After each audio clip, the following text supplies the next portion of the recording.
Hello there, and welcome back to the next set of definitions for scientific inquiry. In the last video, we looked at the terms that go with investigation design or experimentation. And so in this video, we're going to look at a few more terms that relate to experiments. We have controlling the variables, fair test, falsifiable, limitations, scientific method, and testable hypothesis. And again, these are in alphabetical order, but not necessarily the order that I want to go through them. I want to start with scientific method. And we talked about in the last video that an experiment is a procedure. So the scientific method is a series of steps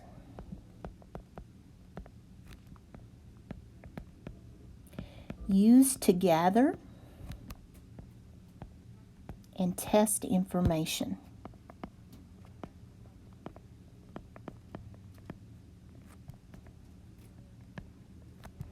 And different models give you a different number of steps. I learned the 5-step method, and that's what I'm going to share with you.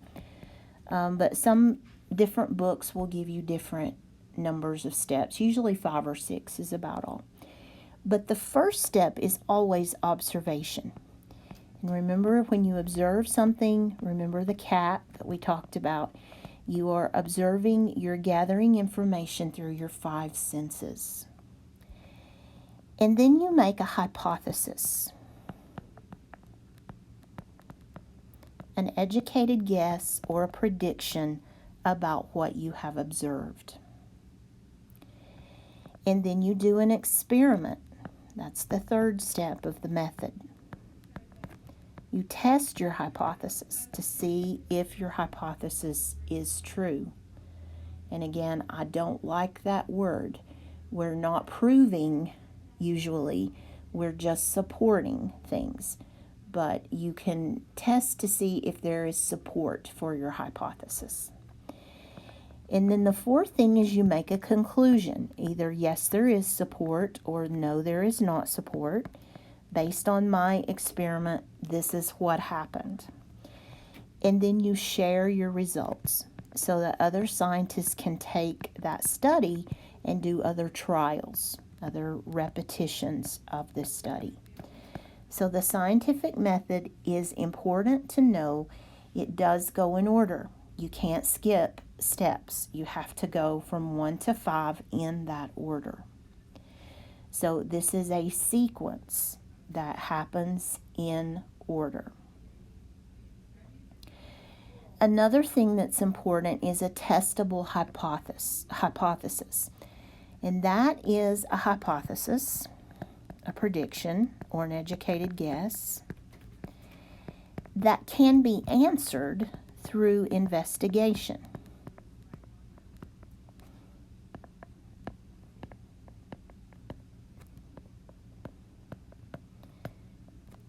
And let me give you an example of something, and you tell me if this is testable.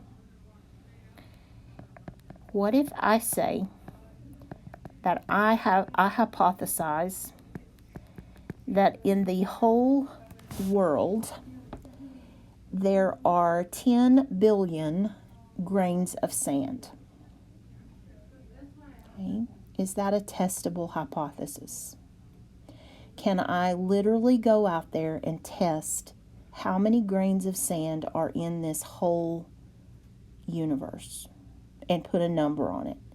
That there are exactly 10 million or 10 billion or 10 trillion grains of sand on Earth, we'll say, just to eliminate the ambiguity a little bit. That is not something that I would test. I could estimate. I could take a sample of sand from different locations and make an estimate as to how many grains of sand there might be. But to test how many grains of sand there are on Earth is really just stupid. I mean, it's not a testable hypothesis. It's not practical. It's not something that I could could know. But what if I wanted to test the hypothesis that drinking regular soda will make me gain weight? That's testable. That is something that I can control an experiment and determine whether there's support for that claim or not. Now, I can't prove it beyond a shadow of a doubt, but I can support it. I can lend credibility to that idea. Okay, number 3, controlling the variables. We talked about control in the last video, how important that is. So controlling the variables is the process. Again, nothing in science is just random. It's a process during an experiment.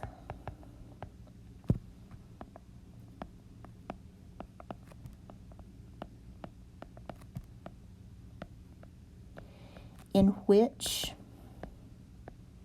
every condition, not some of them, not I hope it works out, but every condition in the experiment that is different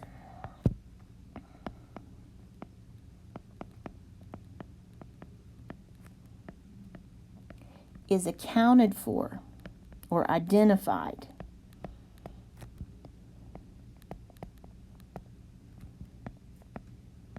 And kept constant. And let's go back to our story about the diet soda. Let's suppose that I let my 500 subjects who are drinking diet soda, maybe I have them in this controlled environment. Maybe they're staying in a hotel or something that I can control what they eat and drink. Then that's ridiculous, I know, but this is a story. So what if 100 of them are sneaking in chocolate bars at night? Am I controlling my experiment? Because they're drinking the diet soda, but they're also eating 2 or 3 chocolate bars every night. So do you think that that chocolate could have an impact on my experiment? Of course it could. If they were only drinking the diet soda, they may lose weight.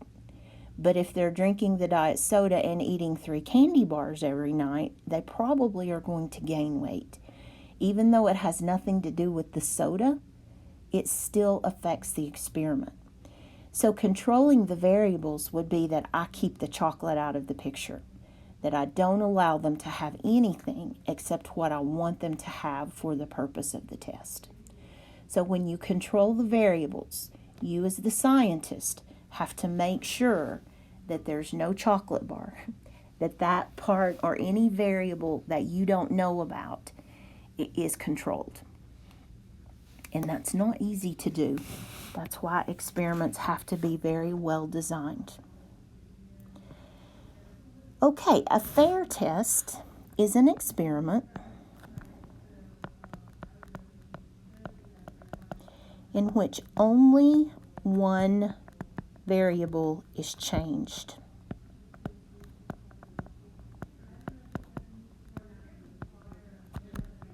So let's continue with our story. This time let's think about the group that's drinking the regular soda. So let's say that they're drinking regular soda and that they are eating chocolate bars every day. And so at the end of the experiment, I realized that that group gained weight severely. They gained a lot of weight. And so I say, okay, those regular sodas are making people gain weight. But is that a fair test? It's not, because that's the one variable that should have changed. But if I'm allowing those chocolate bars in there again, that's a second variable. So that would not be a fair test. A fair test is an experiment in which only one variable is changed. So in our case, we would want it to be the type of soda. We want to keep those chocolate bars out of the hands of our subjects because that has the potential to affect the experiment. They may have gained weight because of the soda, but as long as the chocolate bars are in there, I can't be sure of which one it was.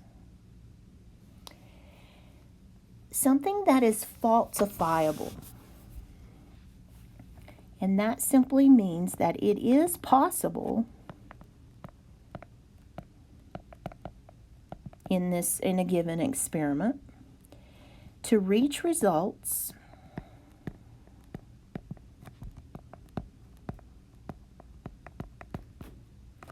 to prove a hypothesis is false. And again, I don't like the word prove. I would say to support a hypothesis as false. So let me give you an example. What if I say that I predict that the sun will rise tomorrow? Is it possible to prove that false? No, because the sun is going to rise tomorrow. That is not a hypothesis. That is a scientific certainty. Unless the sun explodes or some catastrophic event, that is not a falsifiable hypothesis because it's going to happen. On the other hand, what if I say that drinking regular soda makes you gain weight? Is that falsifiable? Absolutely it is.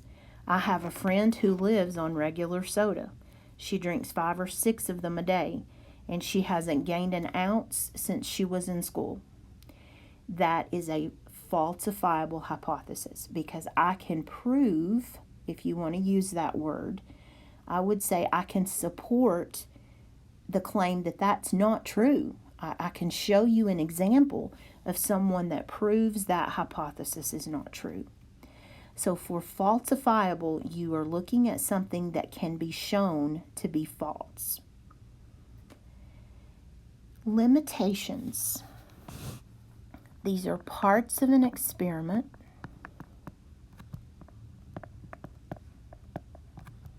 that can be controlled. So in our story, the type of soda is a limitation because I can control that. I can control who gets diet and who gets regular. I can also control no chocolate.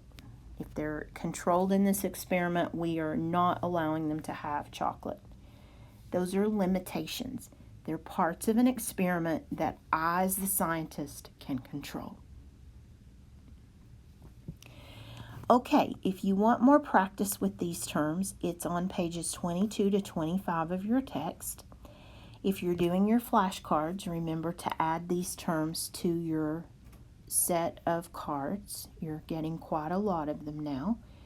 There are a total of 6 of them here. There were 11 in the last film, so we're up to 17, and we're only on lesson 2.